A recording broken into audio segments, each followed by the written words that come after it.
नमस्कार दोस्तों, NEET handy tips में आपका स्वागत है। आज हम आपको बताएंगे कि नीट में क्या क्या मिस्टेक होती हैं और क्या क्या स्ट्रेटेजी होनी चाहिए।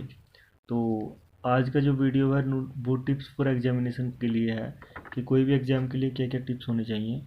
तो सबसे पहला टिप जो है वो है गेट प्रिपेयर्ड। आपको सबसे पहले प्रिपेयर होना होगा मेंटली, इमोशनली और फिजिकली। तो तैयारी से पहले तैयार होना ज़रूरी है।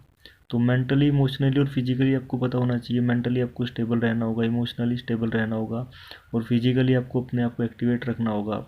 तो इन तीन चीज़ों का ध्यान रखना होगा कि मेंटली स्ट्रॉन्ग रहें, इमोशनली स्टेबल रहें और फिजिकली एक्टिवेट रहें। दूसरा होता है कि नो द सिलेबस। आपको सबसे पहले जो लेसन याद करते हैं उन पे जाने से पहले आपको सिलेबस को एक बार ओवरव्यू करना ज़रूरी होता है। बेसिकली सिलेबस को याद कर लेना ही बेहतर होगा। आपको सिलेबस याद कर लेना चाहिए जो आपको टाइम को यूज़ करने में हेल्प करेगा। और नेक्स्ट पॉइंट जो आता है वो आता है प्रिपेयर टाइम टेबल।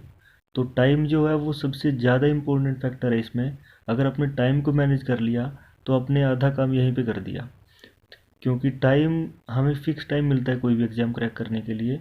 और अगर हम उस अपने टाइम को वाइजली यूज़ करेंगे तो हमें पता होगा कि हम कहाँ जा रहे हैं।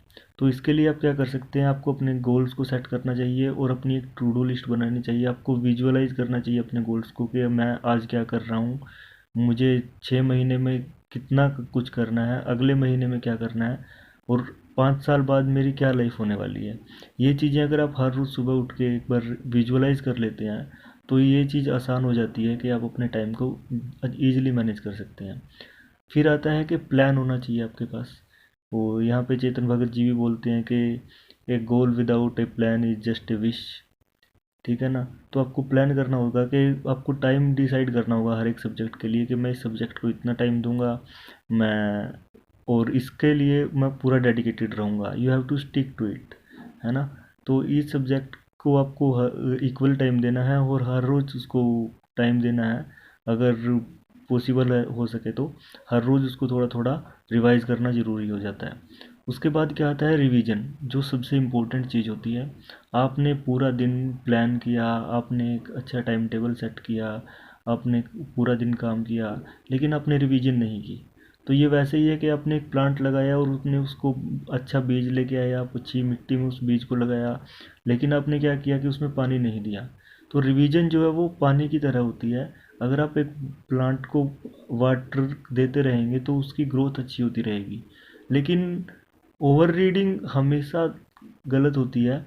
क्या होता है कि हम उतना ही रिवाइज करें जितना हम डाइजेस्ट कर सकते हैं। ऐसा नहीं है कि हम पूरा मतलब पूरे महीने का रिवीजन करने बैठ गए और पूरा दिन हमारा ख़त्म हो गया, लेकिन हमारी जो क्वांटिटी बढ़ गई है लेकिन क्वालिटी ज़ीरो हो गई है। तो इन चीज़ों से भी आपको काफ़ी फ़र्क पड़ेगा। तो रिवीजन जो है वो पानी की तरह है, जैसे एक पौधे में पानी डाला जाता है। आपको देखना होगा कि मुझे इतना रिवाइज करना ज़रूरी है, अदरवाइज़ मैं ये भूल जाऊँगा और इससे ज़्यादा मैं रिवाइज नहीं कर सकता। उसके बाद क्या होता है कि आपको जो टाइम टेबल सेट करना है उसके लिए आपको ब्रेक भी लेने होंगे। जैसे आपने मतलब कि रिवीजन किया तो रिवीजन में छोटे छोटे ब्रेक अगर लेके करेंगे आप तो आपको कंसंट्रेट करेगा ये और आपके माइंड को एक्टिवेट रखेगा। और अगली चीज़ जो आती है कि आपको अपने आप को एक्टिवेट रखना होगा। Keep your self activate and overcome weakness. आपको अपनी कमजोरियों पे विजय पाने के लिए आप कर रहे हैं। अब बेसिकली आप बेहतर को बेहतरीन बनाना चाहते हैं, इसलिए आप तैयारी कर रहे हैं। तो आपको जानना होगा कि मैं क्या तैयारी कर रहा हूँ और मैं एक्टिवेट रहूँगा, अपने आप को मोटिवेट रखना होगा। आगे वीडियो में हम आपको बताएंगे कि कैसे किसी भी स्ट्रेटजी और किसी भी मिस्टेक से हम पार पा सकते हैं और किसी भी स्ट्रेटजी से हम एग्ज़ाम को क्लियर कर सकते हैं। अगर आपको वीडियो अच्छा लगे तो शेयर करना।